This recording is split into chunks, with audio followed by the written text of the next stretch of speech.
গোলাঘাটত চুতীয়া ছাত্ৰ সন্থাৰ জনজাতিকৰণৰ দাবীত উত্তাল প্ৰতিবাদ।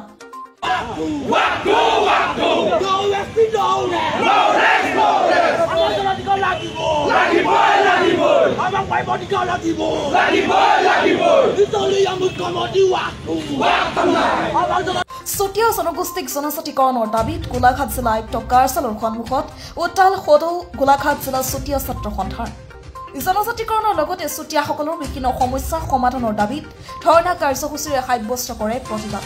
যে চুতীয়াসকলক জনজাতিকৰণৰ পৰা প্ৰতাৰণা আৰু প্ৰবঞ্চনা কৰিছে চৰকাৰখনে। 2014 চনতে স্বয়ং নৰেন্দ্ৰ মোদী যেতিয়া অসমলৈ আহিলে তেতিয়াই ঘোষণা কৰিছিলে যে আমাৰ চৰকাৰ আহিলে তেখেতলোকে আমাক চুতীয়াসকলক জনজাতিকৰণ দিব আৰু 6 জনগোষ্ঠীকো জনজাতিকৰণ দিব।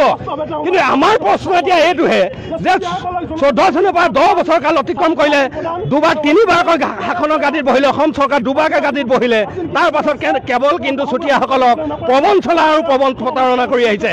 আমাৰ স্পষ্ট কথা হিমন্ত বিশ্ব শৰ্মা ডাঙৰীয়াক সুধিব বিচাৰিছো, কেতিয়াকে চুতীয়াসকলক জনজাতিকৰণ দিব, কেতিয়াকে স্বায়ত্ব শাসন প্ৰদান কৰিব আৰু কেতিয়াকে চুতীয়াসকলৰ ঐতিহাসিক কীৰ্তিচিহ্নসমূহ সংৰক্ষণ আৰু সৌন্দৰ্য বৰ্ধন কৰিব। স্পষ্ট কথা স্পষ্টকে প্ৰকাশ কৰিব লাগে মুখ্যমন্ত্ৰীগৰাকীয়ে। চৰকাৰ হুঁচিয়াৰ মুখ্যমন্ত্ৰী মুৰ্দাবাদ আদি বিভিন্ন শ্লোগানেৰে উত্তাল কৰি তোলে প্ৰতিবাদস্থলী। শীঘ্ৰে যদি চৰকাৰে এওঁলোকৰ দাবীসমূহ মানি নলয় তেনেহলে ভৱিষ্যতে তীব্ৰ গণতান্ত্ৰিক আন্দোলন গঢ়ি তোলাৰ হুংকাৰ প্ৰদান প্ৰতিবাদকাৰীসকলৰ।